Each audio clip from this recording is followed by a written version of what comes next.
వాగర్థావివ సంపృక్తౌ వాగర్థ ప్రతిపత్తయే జగతః పితరౌ వందే పార్వతీ పరమేశ్వరౌ. ఆదిత్యాయ చ సోమాయ మంగళాయ బుధాయ చ గురుశుక్రశనిభ్యశ్చ రాహవే కేతవే నమః. శృంగేరి జగద్గురు పీఠాధిపతులకి, కంచి పీఠాధిపతులకి నమస్కారములు తెలియజేసుకుంటూ కార్యక్రమాన్ని ప్రారంభిద్దాం. వీక్షించేటువంటి ప్రేక్షకులకి ఈరోజు ఒక అద్భుతమైనటువంటి విషయాన్ని మీకు చేరవేయదలుచుకున్నాను. మనం సంవత్సరం పర్యంతం కూడా ఎదురు చూసేటువంటి పిల్ల పాప పెద్దలందరూ కూడా ఆనందంగా చేసుకునేటువంటి పండుగ భోగి, సంక్రాంతి, కనుమ. ముందుగా వీక్షించేటువంటి ప్రేక్షకులకి సంక్రాంతి పండుగ శుభాకాంక్షలు.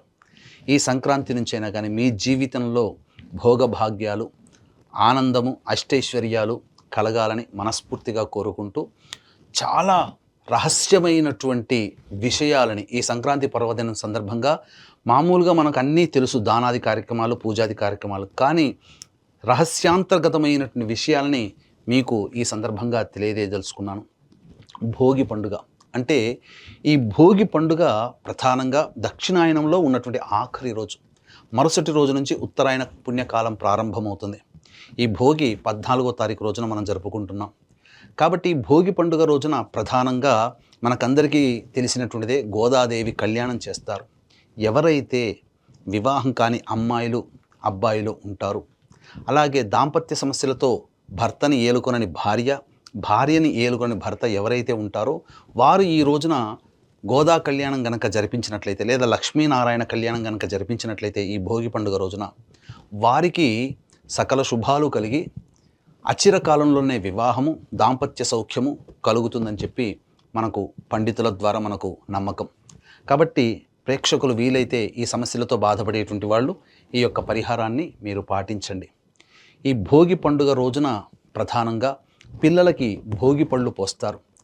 ముఖ్యంగా భోగి పళ్ళల్లో బియ్యము, చెరుకుగడ, నాణెములు మరియు ఈ బదరిక అంటే రేగు పండ్లు, సూర్యునికి ఉదయిస్తున్న సూర్యుని సూచికగా బదరికా పండు.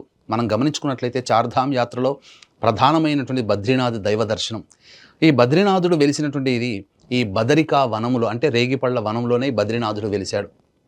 కాబట్టి ఆరోగ్యానికి సూచికగా, నారాయణుడి యొక్క అనుగ్రహం సూచికగా, సౌభాగ్యానికి సూచికగా బియ్యము, అలాగే నారాయణ యొక్క అనుగ్రహం కోసం రేగిపండు, అలాగే లక్ష్మి యొక్క అనుగ్రహం కోసం పూర్వకాలంలో రాగి నాణాలు, ఇప్పుడు రూపాయి, 2 రూపాయల కాయిన్స్ వాడుతున్నారు.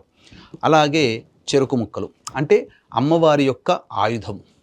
ఇవన్నీ కూడా కలిపి మనము ఏదైతే పిల్లలకి భోగిపళ్ళు పోస్తామో తద్వారా ఇక్కడ ఉన్నటువంటి బ్రహ్మరంధ్రము ప్రచోదితమవుతుంది, పిల్లల్లో జ్ఞాపక శక్తి పెరుగుతుంది.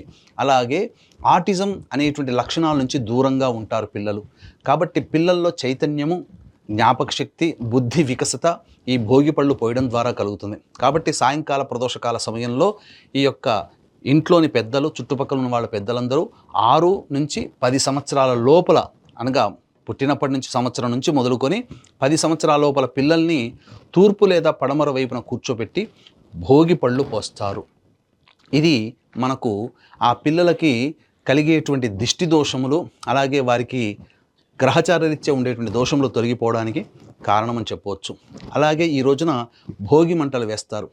ఎట్టి పరిస్థితుల్లో కూడా వీక్షించేటువంటి ప్రేక్షకులు మూలన పడ్డ టైర్లు, ట్యూబులు, ఇతర వస్తువులు, చెదలు పట్టినటువంటి కర్ర ముక్కలు ఇవన్నీ ఈ యొక్క భోగి మంటల్లో వాడకుండా పంచపల్లవాలుగా చెప్పబడేటువంటి మర్రి, మేడి, జువ్వి, మోదుగ, రావి ఈ 5 వృక్షముల కాండములను తీసుకొని వచ్చి, అలాగే ధనుర్మాసం ప్రారంభమైనటువంటి దారభ్యత మనము ఇంటి ముందర రంగవల్లికలు మనం ఏర్పరుస్తాం, ముగ్గులు వేస్తాం, మధ్యలో గొబ్బెమ్మలు పెడతాం, ఆవు పేడతో చేసినటువంటి వాటిని ఆవు పిడకలుగా చేసి, ఈ 30 రోజుల పాటు పెట్టినటువంటి గొబ్బెమ్మల్ని ఆవు పిడకలుగా చేసి హారంగా చేసి ఈ భోగి మంటల్లో వేయాలి. స్వచ్ఛమైన ఆవు నేతిని వెలిగించడానికి ఉపయోగించాలి, హారతి కర్పూరం వెలిగించాలి. ఇలా మనకు చెప్పబడింది. కిరసనాయిలు, పెట్రోల్ లాంటివి వాడకూడదు. ఇవి చేయడం వల్ల 10 గ్రాముల ఆవు నెయ్యిలో 1 టన్ను ఆక్సిజన్ విడుదలవుతుంది. ఊరంతా కూడా కాలుష్యం నుంచి బయటపడుతుంది. కాబట్టి ఎట్టి పరిస్థితుల్లో మీరు ఈ యొక్క భోగి మంటల సందర్భంగా ఈ సంబంధించినటువంటి టైర్లు, ట్యూబులు, కట్టెలు, పాతకాలం ఇవన్నీ కూడాను వాడకండి. చెప్పిన విధంగా సశాస్త్రీయంగా మీరు చెప్పిన పద్ధతిలో చేసుకోండి. ఆ యొక్క భోగి మంటల చుట్టూ డప్పులు కొట్టుకుంటూ ఆనందోత్సాహాలతో కేరింతలు కొడుతూ ప్రదక్షిణలు చేయడం వల్ల వాటి నుంచి వచ్చే ఆక్సిజన్ని పీల్చడం వల్ల మన శరీరంలో ఉన్నటువంటి మనకు తెలియకుండా ఉన్నటువంటి సూక్ష్మ క్రిములు పూర్తిగా నాశనం అవుతాయి. అంతేకాకుండా ఆ యొక్క భోగి మంటల్లో వచ్చినటువంటి బూడిదని అందరూ కూడా పొట్లాలు కట్టుకొని ఇంటికి తీసుకుని వెళ్ళి అందరూ కూడాను విభూతిన నుదుటిని దిద్దుకుంటారు. కారణం ఆ భోగి సందర్భంగా మహదైశ్వర్యం కలగడానికి సూచికగా ఇది చెప్పవచ్చు. ఇక 15వ తారీఖు రోజున అనగా 14 మధ్యరాత్రి 1 గంట చిల్లరకి ఈ సంక్రాంతి పుణ్యకాల ప్రవేశం చేస్తున్నటువంటి కారణం చేత 15వ తారీఖు రోజున సంక్రాంతి పర్వదినం. ఈ యొక్క సంక్రాంతి పర్వదినంగా ప్రధానంగా విశేషమైనటువంటి దానాది కార్యక్రమాలు చేయమని స్నానము ఈ భోగి పండుగ రోజున, అలాగే ఈ యొక్క సంబంధించినటువంటి సంక్రాంతి రోజున అభ్యంగన స్నానం ఆచరించాలి. సూర్యోదయం కంటే ముందే నువ్వుల నూనెతో ఒంటిని దట్టించి అభ్యంగన స్నానం చేయాలి. లేదా ఒక గౌణ కాలం అనగా 30 లేదా 40 నిమిషాల మధ్యకాలం సూర్యోదయం అయిన తర్వాతనైనా కానీ అది విపత్కర పరిస్థితిలో చేయవచ్చు. కానీ ఎట్టి పరిస్థితిలో కూడాను సూర్యోదయం దాటిన తర్వాత మాత్రం స్నానం ఆచరించకండి. ఏమవుతుంది, మనకు శాస్త్రంలో రోగగ్రస్తులవుతారు, దారిద్ర్యహీనులవుతారు అని మనకు శాస్త్రంలో చెప్పబడి ఉంది. కాబట్టి పెద్దలు చెప్పినటువంటి మాటని మనం ఆలకిద్దాం. ప్రధానంగా ఈ రోజున పితృదేవతలు సంక్రాంతి పర్వదిన సందర్భంగా వీక్షించేటువంటి ప్రేక్షకులు వారసులు ఎవరైతే ఉంటారో వాళ్ళ యొక్క అనుగ్రహం మనకు కావాలి. ఎందుకంటే మన 5 వేళ్ళు నోట్లోకి పోతున్నాయంటే మన తల్లిదండ్రుల తాత ముత్తాతల యొక్క దేవతల యొక్క ఆశీర్వచనం. కాబట్టి వారికి ఆత్మతృప్తి కలిగించాలనే సదుద్దేశంతో విధిగా ఖచ్చితముగా నియమ ప్రకారము ఆ ఇంట్లోని వారసుడు అంటే ఆ యొక్క వారసుడు, ఆ కుటుంబ వారసుడు పిండ ప్రదాన కార్యక్రమం, తర్పణాది కార్యక్రమాలు, వస్త్రదానములు అనేటువంటివి ఖచ్చితముగా చేయమని శాస్త్రం. మీకు దగ్గరలో ఉన్నటువంటి పండితులను పిలిపించుకొని చేయించవచ్చు. లేకపోతే ఈ యొక్క పిండ ప్రదానం తర్పణాది కార్యక్రమాన్ని బ్రాహ్మణుని కర్తగా పెట్టి మహామహిమాన్విత సుప్రసిద్ధ కాశీక్షేత్రములో ఈ సంక్రాంతి పర్వదినం సందర్భంగా పిండ ప్రదానం తర్పణాది కార్యక్రమాలు అనేటువంటివి చేయించడం జరుగుతుంది. అవకాశం ఉన్న వాళ్ళు ఈ యొక్క స్క్రీన్పై కనిపిస్తున్నటువంటి నెంబర్కి కాంటాక్ట్ చేసి మీ గోత్రనామాలు నమోదు చేసుకోవచ్చు. అలాగే ఆదివారము అమావాస్య ఉత్తరాషాఢ నక్షత్రము మహాపుష్య అమావాస్యగా చెప్పబడి ఉంది. ఇది చాలా అరుదుగా సంవత్సరాలకు ఒక్కసారి వస్తుంది. ఈ యొక్క రోజున అవకాశం ఉంటే ఈ రోజున కూడా పిండ ప్రదానాలు చేయించడం జరుగుతుంది. అలాగే సాయంకాల ప్రదోషకాల సమయంలో దశమహావిద్యల యొక్క హోమాది కార్యక్రమాలు అంటే సర్వదోష నివారణ పూజలు హోమాలలో భాగంగా రాజశ్యామల, బగలాముఖి, ప్రత్యంగిర, వారాహి, అలాగే ధూమవతి లాంటి హోమాలు, కాలభైరవ హోమాలు, మేషమిథున, కర్కాటక, సింహ, కన్య, వృశ్చిక, ధనస్సు, కుంభమీన రాశుల్లో జన్మించినటువంటి వారికి శనిదోష నివారణ హోమాలు జరిపించి శక్తిపాతము చేసినటువంటి కరుంగలి మాలు ఇవ్వడం జరుగుతుంది. ఈ 18వ తారీఖు ఆదివారం అమావాస్య సాయంత్రం 5 గంటల లోపల మీ గోత్రనామాదులు నమోదు చేసుకోవచ్చు ఈ కార్యక్రమంలో. ఇక ఈ రోజున విధిగా చేయాల్సినటువంటి దానాది కార్యక్రమాల గురించి తెలియజేసుకుందాం.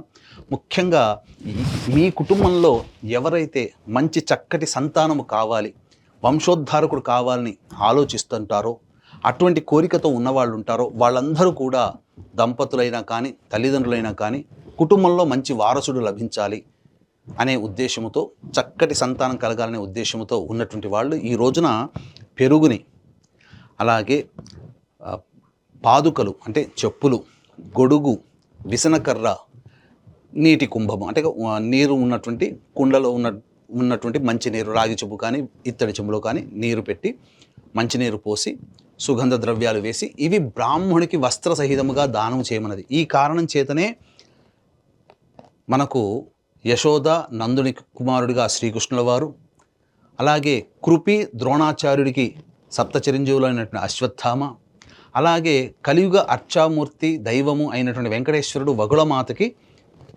పుత్రులుగా జన్మించడం జరిగింది. ఇంతటి తార్కాణాలు మనకు కనబడుతున్నప్పుడు మనం ఈ చిన్న పరిహారాన్ని సంక్రాంతి రోజున చేయకుండా ఉంటామా? అంతేకాకుండా ఈ రోజున ప్రధానంగా కూష్మాండము దానం చేయమని కూడా శాస్త్రం చెప్పబడి ఉంది.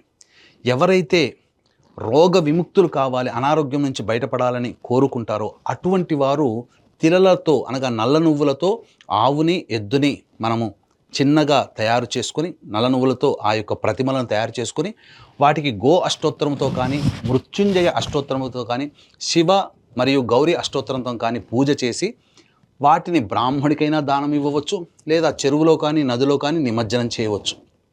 ఈ విధంగా చేసినట్లయితే అలాగే అష్టోత్తరంలో ఎర్ర జిల్లేడు పుష్పాలతో అర్చన చేయమనేది శాస్త్రం శివరహస్య గ్రంథంగా. కాబట్టి ఈ విధంగా చేయడం వల్ల సకల రోగముల నుంచి విముక్తి అవుతారని మనకు శాస్త్రం. అంతేకాకుండా ఈ రోజున పరమేశ్వరుడికి శివరహస్య గ్రంథ విధానముగా పరమేశ్వరుడికి మహాఘృత కంబళము అర్పించాలి అని చెప్పబడి ఉంది. అంటే తెల్ల ఆవుతో కానీ నల్ల ఆవుతో కానీ వచ్చినటువంటి ఆవు నేతితో ఈశ్వరుడికి అభిషేకము జరిపించి అటువంటి ఆవు నేతిలో కంబళిని ముంచి ఆ పరమేశ్వరుడికి ఆచ్ఛాదనగా వేయమని శాస్త్రం. అంటే ఎందుకు చెప్పబడి ఉంది? ఇది చాలామంది ధనికులు మాత్రమే చేయగలిగినటువంటిది. కాబట్టి మంచి ఆవు నేతిని సంపాదించి పరమేశ్వరుడికి ఆవు నేతితో అభిషేకము జరిపించి ఒక 5x5 జాకెట్ పీసు లాంటిది కంబళి, దీన్నే రగ్గు అంటాము. అంటే ఆ కంబళిని ఆవు నేతిలో ముంచి లేదా ఆవు నేతిని బాగా అద్ది పరమేశ్వరుడికి ఇచ్చిన, భక్తిపూర్వకంగా ఇచ్చిన సకల భోగభాగ్యాల్ని ప్రసాదిస్తాడు ఆ పరమేశ్వరుడు. యొక్క సంక్రాంతి రోజునే చేయదగినటువంటి పరిహారంగా చెప్పవచ్చు. కాబట్టి అవకాశం ఉన్న వాళ్ళు చక్కటి పరిహారాన్ని చేయండి. అలాగే ప్రధానంగా మజ్జిగ కుండ నిండా మజ్జిగ వేసి వాటిని బాగా చిలికి వెన్న నురగలాగా పైకి ఉదిగి వచ్చినటువంటి కుంభాన్ని అనగా ఆ కుండని బ్రాహ్మడికి దానం చేసినట్లయితే సకల కోరికలు నెరవేరుతాయని చెప్పి మనకు శాస్త్ర ప్రమాణం శివరహస్య గ్రంథం గుండా. కాబట్టి ఈ సంక్రాంతి పర్వదినం సందర్భంగా ఈ రకమైనటువంటి మనం ఆచరించాలి. అంతేకాకుండా పిల్లలకి దిష్టి దోషాలు తొలగిపోవడం కోసం ఈ రోజున చిలకల బత్తీస లాంటివి మనం హారంగా మెడలో వేసి కనుమ రోజున అందరికీ పంచుతారు. అలాగే అసలు శాస్త్రీయ ప్రకారము ఈ సంబంధించినటువంటి ఇంట్లోని ఆడవాళ్ళు పిల్లలకి దిష్టి దోషం తొలగిపోవడం కోసం పిండి వంటల్లో భాగంగా ఆ పిండిని పక్షుల యొక్క ఆకారముగా తయారు చేసి వాటిని ఈ సంక్రాంతి పండుగ రోజున పిల్లల హారంగా వేసి పిల్లల మెడలో వేసి ఆ సంక్రాంతి పండుగ రోజంతా కూడాను వాళ్ళని యథేచ్ఛగా ఆడుకోమని చెబుతారు. తదనంతరం కనుమ రోజున ఇవి పక్షులకి ఆహారంగా వేస్తారు. అంతేకాకుండా ఈ రోజున దేవాలయంలో కానీ గృహంలో సింహద్వారం దగ్గరనైనా కానీ లేదా ఇంట్లో దక్షిణం వైపునైనా కానీ వడ్ల కుచ్చులని మనం ఒక గుంజ పాతి వడ్ల కుచ్చులను కట్టినట్లయితే ఆ వడ్ల కుచ్చులని పక్షులు భుజిస్తాయి. ఆ పక్షులే పితృదేవతలు పక్షి రూపంలో వచ్చి ఆ వడ్ల కుచ్చులను భుజిస్తాయని చెప్పి శాస్త్ర ప్రమాణం. ఈ విధంగా మనకు అనేక విధాలుగా ఈ యొక్క భోగి మరియు సంక్రాంతి పండుగ సందర్భంగా చేసుకోమని శాస్త్రం. ఈ 2 రోజుల్లో కూడా ఎట్టి పరిస్థితుల్లో కూడా మద్యపానము, ధూమపానము, మాంసాహారము, దాంపత్యము పనికిరాదు. శుచిర్భూతులై ఆనందంగా ఉండాలి. ఇక కనుమ రోజు కాకి కూడా బయలుదేరదంటారు. కాబట్టి కనుమ రోజున ఎటువంటి పరిస్థితుల్లో కూడా ఊరి పొలిమేర దాటకుండా మీరు చూసుకోండి. ఈ కనుమ రోజున ముఖ్యంగా పశు పూజ అనేటువంటిది చేస్తారు. మనకు ధన సంపాదనకి మార్గమైనటువంటి పశు అనగా ఎద్దులని, వృషభాలని చక్కగా స్నానమాచరించి అలంకరించి వస్త్రములు సమర్పించి గజ్జెలు కట్టి ఆ రోజంతా యథేచ్ఛగా ఆనందంగా తిరగమని ఆ ఊరిలో వదిలేస్తారు. ఈ విధంగా పశు పూజ అనేటువంటిది చేయడం కూడా కనుమ రోజున ఉన్నటువంటిది. ఈ కనుమ రోజునే కాకి రూపు మనిషికి, మనిషి రూపు కాకికి వస్తుందని నానుడి. ఈ యొక్క హేమంత శిశిర ఋతుల్లో చలికాలంలో కాకి బలిష్టంగా ఉంటుంది. ఈ చలికాలంలో మానవుడు కృంగిపోతాడు. కాబట్టి ఇక ఈ సంక్రాంతి పండుగ నుంచి ఆ కాకికి ఉన్నటువంటి బలిష్టమంతా మానవుడికి వస్తుంది, మానవుడికి ఉన్నటువంటి బలహీనత కాకికి వస్తుందని ఈ శాస్త్ర ప్రమాణం.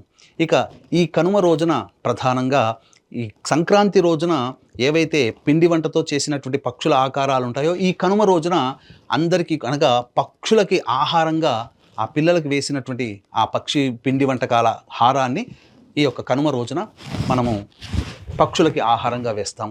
ఇక ఈ కనుమ రోజునే ఇంట్లో చక్కగా సంక్రాంతి కొలువులు అనగా సంక్రాంతి బొమ్మల కొలువులు అనేటువంటివి ఏర్పాటు చేస్తాం. కాబట్టి చక్కగా మన చరిత్రని, మన పురాణాలని తెలిపే బొమ్మలనే ఈ యొక్క బొమ్మల కొలువులో పెట్టేటట్టుగా చూడండి. అంతేకాకుండా ఈ రోజున ఎడ్ల పందాలు, కోడి పందాలు విరివిగా జరుగుతాయి. మరియు దేవరకద్ర లాంటి ప్రాంతాల్లో కొట్లాటలు అనగా కట్టెలతో కుమ్ములాటలు అనేటువంటివి ఈరోజు బాగా జరుగుతాయి. కాబట్టి అందరూ కూడా ఆరోగ్యంగా ఉండే ప్రయత్నం చేయండి. ముఖ్యంగా ఈ కనుమ రోజున మనం ఒకవైపు పశుపూజ చేస్తూ ఇంకొక వైపు జంతువధ చేసి వాటి మాంసాన్ని ఆహారంగా తీసుకుంటాం. కాబట్టి ఈ రోజున సాధ్యమైనంత వరకు విసర్జించే ప్రయత్నం చేయండి. అన్నిటికంటే ముఖ్యంగా ఈ సంక్రాంతి పర్వదినం రోజున అభ్యంగన స్నానం అనేది చెప్పబడి ఉంది. నారాయణ యొక్క స్మరణం అనేది చెప్పబడి ఉంది. అలాగే భోగి పండుగ రోజున షట్తిల ఏకాదశి ఉంది. కాబట్టి ఈ భోగి పండుగ రోజు అయినటువంటి 14వ తారీఖు రోజున నల్ల నువ్వులని నీటిలో వేసి ఆ నీటితో స్నానం ఆచరించడం, అలాగే నల్ల నువ్వుల్ని భుజించడం, నల్ల నువ్వుల్ని తర్పణంగా వదలడం, నల్ల నువ్వులతో అర్చించడము, నల్ల నువ్వులతో చేసినటువంటి వంటకాలని దేవుడికి నైవేద్యంగా పెట్టడం, విష్ణు సహస్రనామ పారాయణం చేయడం ఈ భోగి పండుగ రోజున చేయడం వల్ల మహా పుణ్యము కలుగుతుంది. శక్తిల ఏకాదశి మరియు ఈ యొక్క భోగి పండుగ రెండూ ఒకే కలిసి వచ్చినటువంటి సందర్భంగా ఈ చిన్న నియమాన్ని పాటించండి. అలాగే శక్తిల ద్వాదశి అని అంటారు. ఈ రోజున ప్రధానంగా సంక్రాంతి పండుగ అయింది కాబట్టి పెద్దల తృప్తి కోసమై పిండ ప్రదానం, తర్పణాది కార్యక్రమాలు చేసుకోవడం చాలా మేలని చెప్పవచ్చు. వీక్షించేటువంటి ప్రేక్షకులు ఈ సందర్భంగా ఈ సంబంధించినటువంటి ఈ సంక్రాంతి పర్వదిన సందర్భంగా మీరు గనక అవకాశం లేకపోతే మన పీఠం ఆధ్వర్యంలో మహామహిమాన్విత కాశీక్షేత్రంలో జరిగే పిండ ప్రదానము, తర్పణాది కార్యక్రమాలు బ్రాహ్మణి కర్తగా పెట్టి చేయిస్తాం. అవకాశం ఉంటే ఈ యొక్క కార్యక్రమంలో మీ గోత్రనామాదులు నమోదు చేసుకొని పెద్దల యొక్క ఆశీర్వచనం కూడా పొందవచ్చు. అలాగే అమావాస్య, పుష్యమాసము, ఆదివారము, ఉత్తరాషాఢ నక్షత్రం కలిసి వచ్చినటువంటి రోజున కూడా పిండ ప్రదానం జరుగుతుంది. అలాగే సాయంకాలం పూట ప్రదోషకాల సమయంలో తాంత్రిక దేవత యొక్క శక్తి మనకు లభించాలనే సదుద్దేశంతో సర్వదోష నివారణ పూజల హోమాలలో భాగంగా ప్రత్యంగిర, బగలాముఖి, రాజశ్యామల, వారాహి, ధూమవతి ఇలాంటి హోమాది కార్యక్రమాలు, మేషమిథున, కర్కాటక, సింహ, కన్య, వృశ్చిక, ధనస్సు, కుంభమీన రాశిలో జన్మించిన వారికి శనిదోష నివారణ హోమాలు జరిపించి శక్తిపాతము చేసినటువంటి కరుంగలిమాల ఇవ్వడం జరుగుతుంది. కాబట్టి ఈ చెప్పిన విషయాలన్నీ కూడాను మనస్సులో పెట్టుకొని మీకు దగ్గరలో మంచి పండితుల చేత ఈ చెప్పిన విధంగా పరిహారాలు పాటించి కుటుంబ సభ్యులతో, పిల్లా పాపలతో ఆనందంగా జీవించి ఉంటారు. చక్కగా దైవానుగ్రహాన్ని, ముఖ్యంగా సంక్రాంతి పర్వదిన సందర్భంగా పితృదేవతల యొక్క అనుగ్రహాన్ని పొందాలని అభిలషిస్తూ ఇవి చేసుకోలేనటువంటి వాళ్ళు మన పీఠం ఆధ్వర్యంలో జరిగే కార్యక్రమంలో మీరు నమోదు చేసుకుంటారని ఆశిస్తూ సర్వం శ్రీ పరబ్రహ్మార్పణమస్తు.